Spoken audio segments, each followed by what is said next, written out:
Assalamualaikum warahmatullahi wabarakatuh. Saya Yuda Manggala, kita ngobrol di Podcast Republika.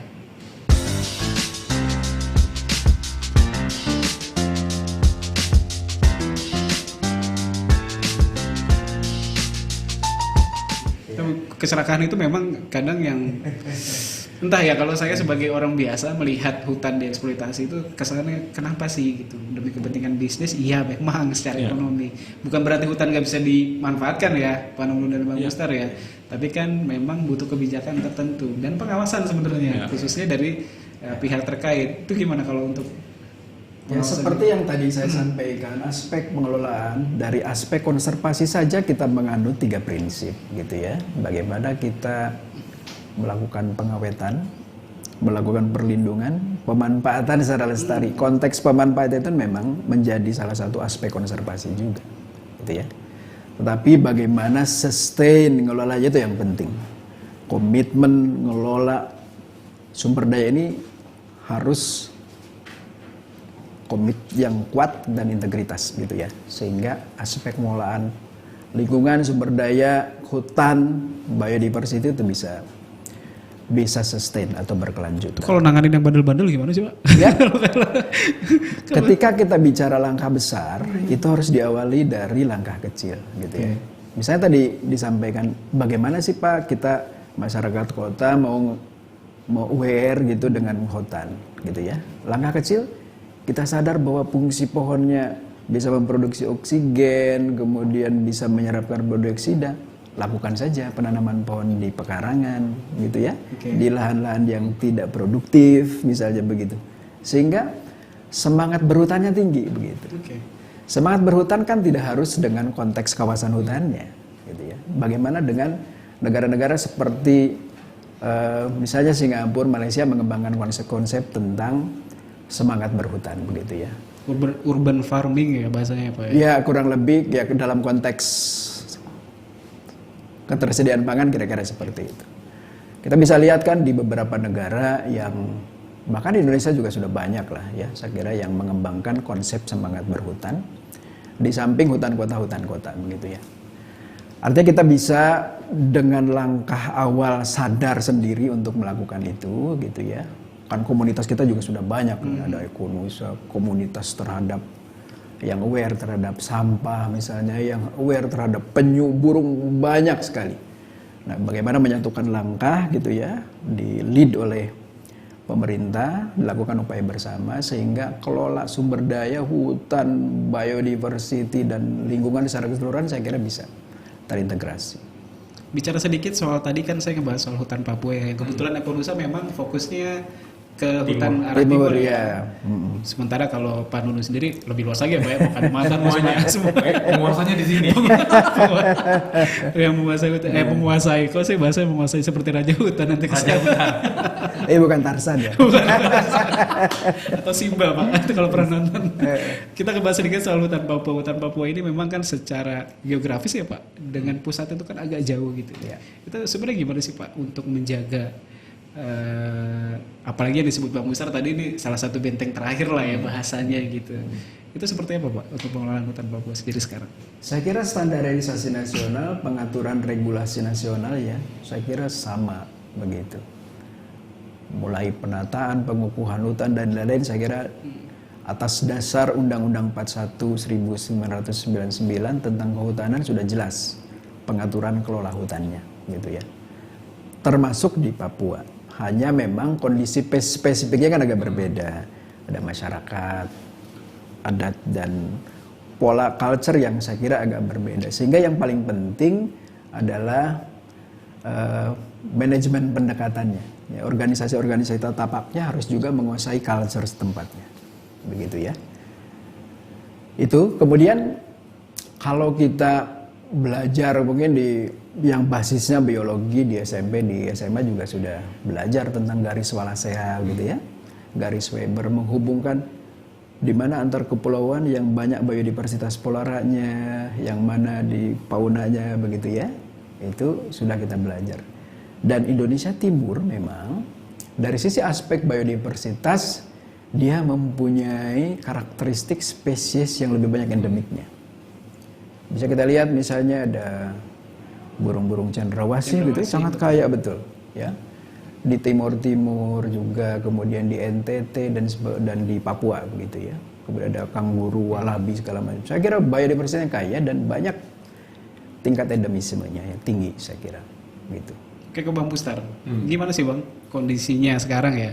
Ya saya pikir kesejarahan hutan kita ya. Artinya ini adalah masa depan hutan Indonesia gitu. Jadi kalau kita bilang di mana hutan Indonesia sekarang berada, sebagian besar ada di wilayah timur Indonesia ya. Dari kalau kita bicara dari perspektif ekologi ya, gitu. Karena kan kalau kawasan hutan ini kan isinya macam-macam. Danau juga masuk kawasan hutan gitu kan. Gitu. Bahkan laut gitu masuk juga gitu kan. Nah, jadi ini adalah masa depan hutan kita ya. Saya pikir Kalimantan, Sumatera sudah cukup memberikan pelajaran yang sangat berharga buat kita. Bagaimana hutan kita itu hilang dan juga bagaimana kita mengelola hutan yang tersisa di Kalimantan itu. Dan kita berharap hutan Papua ini bisa tetap terjaga, tentu dengan tetap memberikan kesejahteraan yang maksimal juga buat masyarakat. Saya tadi sangat mendukung apa yang disampaikan oleh Pak Nunu, misalnya pilihan-pilihan pengelolaan yang tidak berbasis kayu, saya pikir ini harus dieksplor lebih jauh ya. Misalnya terkait dengan ekoturism atau hasil hutan non kayu atau pangan dan lain sebagainya, ini harus dieksplor gitu. Di Papua ini sama dengan di Kalimantan tahun 80-an, yang dominan adalah HPH sekarang, hak pengusahaan hutan. Bahkan ada HPH yang konsesinya itu hampir 1 juta hektar, satu perusahaan, ada itu, masih ada. Dulu kita menemukan itu di Kalimantan, sekarang Kalimantan HPH tidak terlalu banyak ya, masih ada tapi sangat sedikit sekali. Tapi di Papua Di Papua hampir semua HPH ya. Bahkan ada konsesi tadi yang saya bilang hampir 1 juta hektar. Nah, saya pikir ini harus dikaji ulang, harus direview ulang ya. Saya tidak bisa membayangkan untuk melihat pohon merbau lagi yang diameternya hampir 1,5 meter, which is itu 150 tahun kurang lebih, untuk dalam jangka panjang. Saya pikir ini harus direkonsiliasi dengan baik. Fungsi-fungsi proteksi saya pikir harus ditingkatkan. Masyarakat adat kita di tanah Papua saya pikir sangat bergantung dari hutan itu sendiri. Ini harus dilibatkan dengan baik dalam konteks pengelolaan itu, sehingga peran dari kementerian atau KLHK sendiri ini menjadi sangat penting. Saya mungkin yang terakhir saya mendengarkan paparan dari Pak mantan Dirjen Planologi ini, Pak siapa namanya Pak yang dari UGM ini, Pak Sanafri Awang ya. Pak Sanafri Awang, beliau dulu Dirjen Planologi di KLHK, mengatakan, dan ini kajian yang dilakukan oleh KLHK ya, jadi waktu beliau masih di KLHK, terkait dengan daya dukung lingkungan, daya dukung dan daya tampung Pulau Papua. Ini tempat yang sangat rentan gitu, sehingga salah kelola hutannya sedikit itu bisa berakibat kasarnya itu menjadi gurun pasir ya. Papua kalau kita bicara, karena beliau melakukan studi itu di sana dan mengumpulkan begitu banyak data dan sangat fantastis, dan ini mengingatkan kita bahwa pengelolaan hutan Papua harus sangat hati-hati, karena berbeda dengan Kalimantan, tanah di Papua itu lapisan tanah yang subur tipis gitu, tipis, sehingga karena di bagian bawahnya itu lebih dominan mineral ya, sehingga kalau misalnya atasnya kita gerus, which is hutannya kita gerus, itu potensi untuk menjadi tandus itu lebih tinggi dibanding hutan di kepulauan yang lain di Indonesia. Dan sulit untuk menanam kembali. Menanam kembali. Saya pikir ini kajian yang saya pikir sangat akademik dan dilakukan oleh seorang profesor yang juga waktu itu kajiannya atas nama KLHK, yang harusnya bisa menjadi panduan penting buat kita untuk sangat berhati-hati dalam konteks pengelolaan hutan di tanah Papua. Jadi saya pikir ini ini sangat penting untuk kita ini. Ya memang kadang orang bilang, kadang ya masyarakat butuh makan, butuh macam-macam dan lain sebagainya.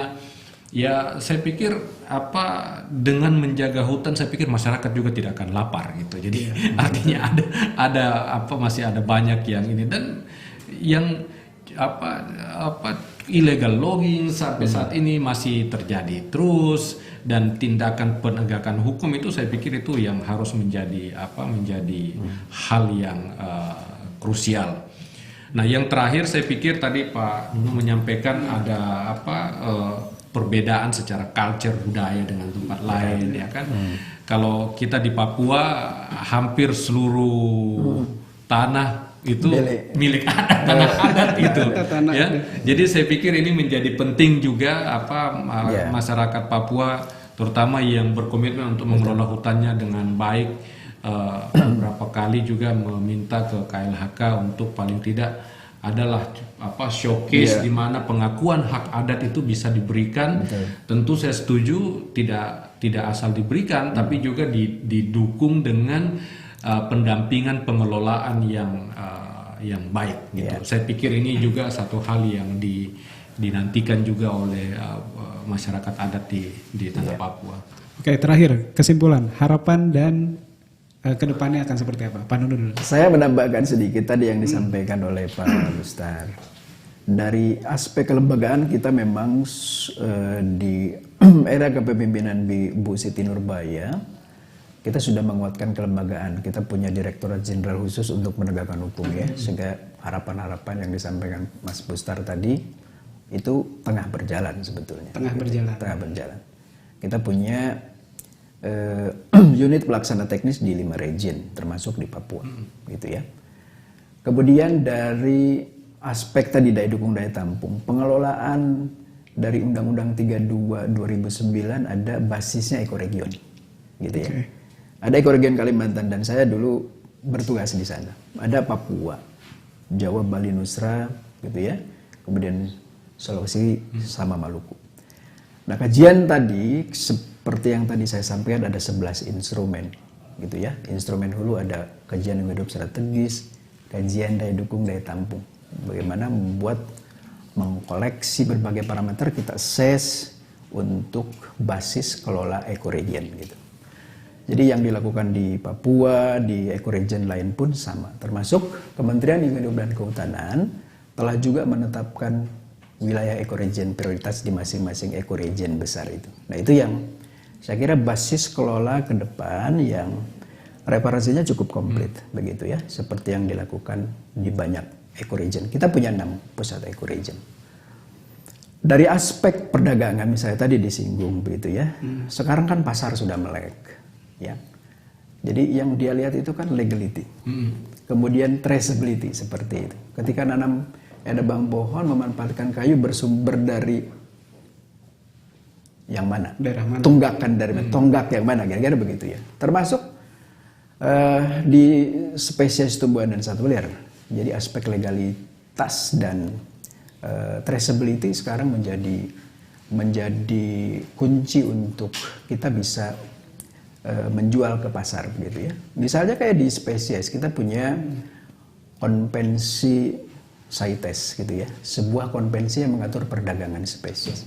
Ketika berjualan dompet buaya itu ditanya nanti gitu ya ke depan, legal nggak, ada kuotanya atau tidak, bersumber dari captive breeding atau tidak. Tapi di tahap mana itu Pak? Tahap produsen pabriknya atau? Ya, jadi aspek legalitas itu di unit pengedarnya nanti gitu. Ada di unit captive breeding, tentu ada banyak monitoring gitu ya, ada banyak checklist dan kewajiban mereka bahwa itu legal. Kemudian pada saat ke pasar nanti akan ditanya traceability-nya gitu ya. Nah, pemerintah dalam hal ini Kementerian Lingkungan Hidup dan Kehutanan kan terus membangun sistem itu. Misalnya dengan sistem verifikasi legalitas kayu gitu ya. Di CITES juga sama, kita membuat verifikasi untuk legalitas dan traceability komoditas spesies tumbuhan satwa liar. Mbak Bustar, harapan dan kesimpulannya? Ya, saya kira pengelolaan lingkungan secara general dan pengelolaan hutan ini sesuatu yang tidak pernah gampang ya. Artinya tidak ada obat generik untuk untuk kemudian kita telan gitu, kemudian Pak Nunu tidur dan saya tidur nyenyak gitu, nggak ada. Iya, Ya, selalu complicated dan dinamis, dan pada masa-masa tertentu juga ya ini dalam 7 tahun terakhir, terutama Ibu Siti di KLHK, saya melihat banyak kemajuan ya dengan langkah-langkah korektif yang beliau lakukan. Tapi ya buat saya sebagai warga negara yang peduli dengan lingkungan dan hutan ya tidak pernah cukup itu kan. Apalagi sebagai aktivis kan nggak pernah cukup gitu kan. Jadi harus lebih lebih banyak gitu. Langkah-langkah korektif terkait dengan penegakan hukum, saya pikir itu sesuatu yang menjadi kunci yang harus dilakukan terus ya. Apalagi ini kita bulan-bulan ke depan, ini satu bulan 2 bulan ke depan ini kita mulai masuk masa musim kebakaran hutan ini, ya kan? Bahkan sudah terjadi ya. Bahkan sudah banyak yang terjadi. Itu pun banyak kemajuan ya, banyak kemajuan dari sisi penegakan hukum, banyak perusahaan yang divonis, walaupun nagih kompensasi, nagih tuntutan itu susah sekali tuh gitu. Jadi padahal kalau uang dari penalti perusahaan yang melakukan kesalahan itu diambil semua, itu cukup itu untuk penanganan COVID itu. Nah, jadi saya pikir itu juga harus perusahaan harus bertanggung jawab, dipaksa untuk bertanggung jawab. Kalau diputus di pengadilan harus bayar 1 triliun, ya harus bayar 1 triliun. Negara harus tagih uang itu ada di mana, karena itu adalah cost dari kerusakan yang mereka lakukan, dan itu harus dibalikkan kepada lingkungan ya. Jadi saya pikir kita semua punya tanggung jawab untuk itu. Saya sebagai aktivis ya tanggung jawab saya nagih ke Pak Nunu, ke Ibu Siti, Bu, ini perkembangannya gimana? Ini perkembangannya gimana? Harus ada yang gedor-gedor, harus ada yang gedor-gedor terus gitu. Kalau Ekonusa sendiri program kedepannya gimana?